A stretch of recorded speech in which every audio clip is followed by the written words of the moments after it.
Alright, this is going to be a video about how to adjust the valves on a Briggs & Stratton engine. These are the overhead valve single cylinder engines only. They're the only ones that give trouble. This is one of the issues that I see lots and lots and lots. It's when the motor tries to spin over, it'll make it just a little piece, it'll kind of go and stop. Now this isn't going to be super easy because the hood is in the way, but I'm not going to take it off. And I'm going to try to do this in real time as quickly as I can.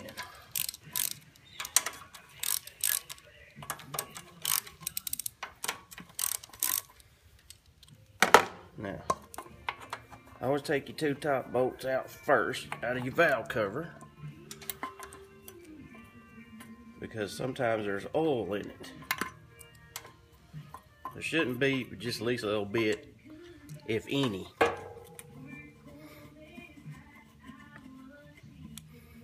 I always take hold of it, keep my hand on it like this, lean it down, and see there's just a tad of oil. Oh, excuse me. And we'll just let it drip off into the valve cover like so for a second. Kind of wipe it off. And I always put the screws in the valve cover. And then I set it to the side.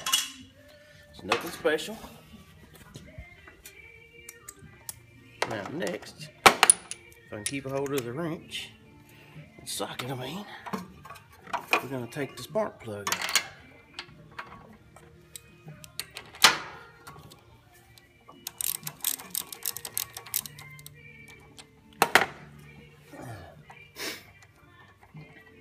It's not real hot this morning, but it's real humid, and I'm sweating quite a bit. Of course, fat people usually sweat quite a bit anyways. Now, what we want to do is spin the motor around by hand. That's the exhaust valve, and that's the intake valve. Now, I'm going to bring this thing up to top dead center. I use my little screwdriver to find top dead center. Just right there. Because on the next stroke, you'll see the intake valve open. So we come up here and we find top dead center. And let's see how much play we got. A fair amount.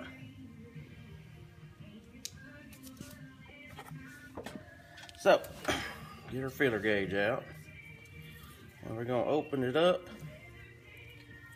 and find 3 thousandths. This is the size I use. I don't know if it can be seen on there or not, but it's 0.003 is the size. Now, the retaining nuts are 10 millimeter. And all we're going to do is leave the wrench in reverse, break it loose like that. And I always flip the wrench back to forward.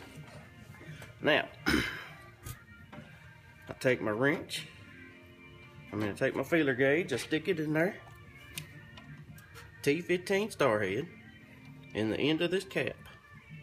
I just hold it in place, and I spin the retaining nut in until it touches.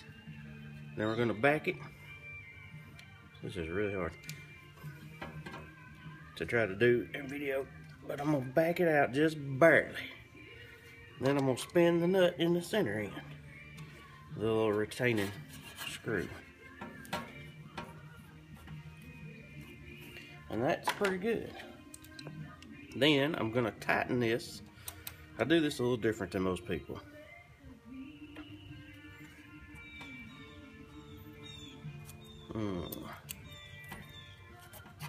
Oh no, that feels good.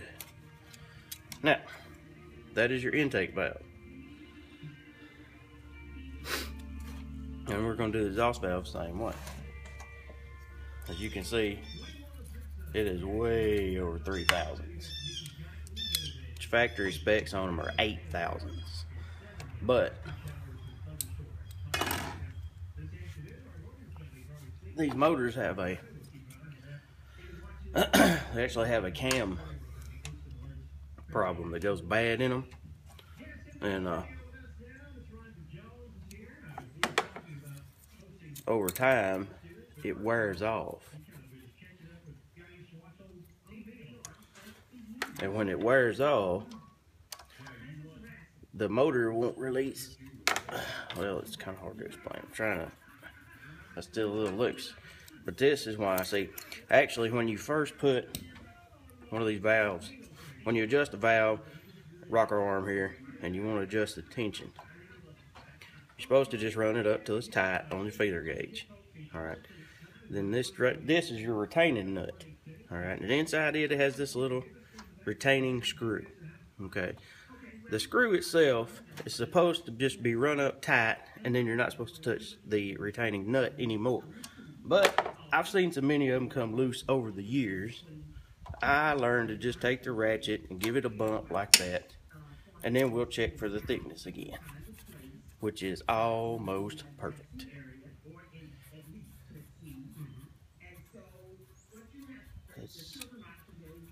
That might be about 4 thousandths. Let me give it just a little bit more of a bump right there. We don't want to go too tight, and that's it. If you tighten it too tight, the end of this retaining nut can break off. The studs can break off down in here. It's always wise to check and make sure that they are screwed up, which I can see they are because there's no gap between them and the plate at the back. Now, I realize it's not a very, very good video, but that is how you adjust the valves on an overhead valve. Briggs and Stratton, single cylinder engine. And of course, we're going to put the cap back on the cover. Clean the dirt and stuff out of it that we got in it from a second ago. Let's use a nicer rag.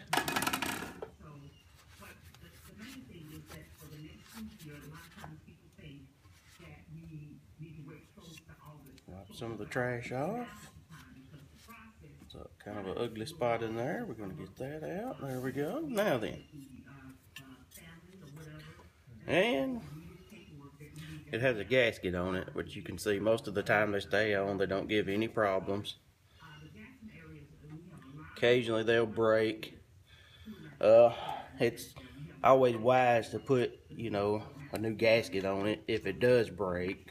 Of course, you can just put silicone and it'll be fine, because these are not, they don't really have any pressure on this or anything, and it just requires a very small amount of lubrication for the valves, the rocker arms themselves, so you don't have to worry too much about it. The cover bolts are 3/8. I always run the bottom two up first. Hold my thumb against that, and I just go in a clockwise pattern.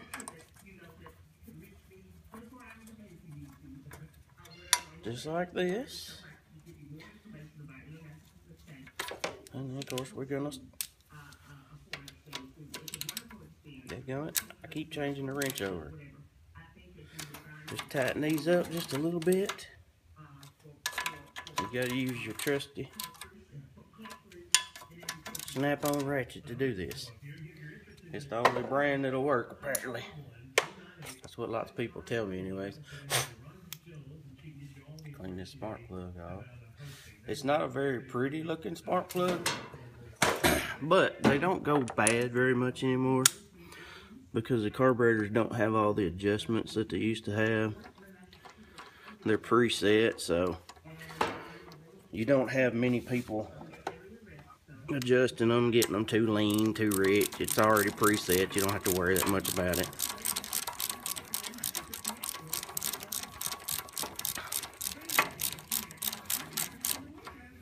Tighten that. It don't got to be a whole lot, just needs to be tight.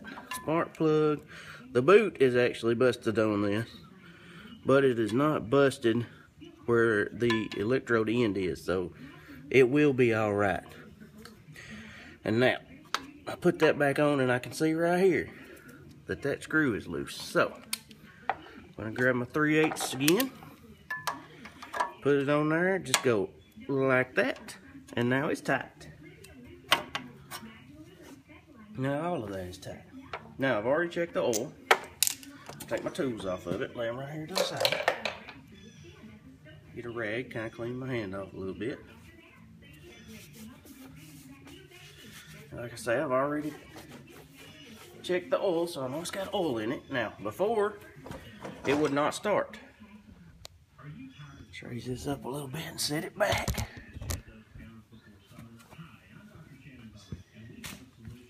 See where the picture is? Oh, yes, all right. Now, it wouldn't start, it would just spin over. That's all it would do. So, now that I have adjusted the valves, we're going to see if it'll start.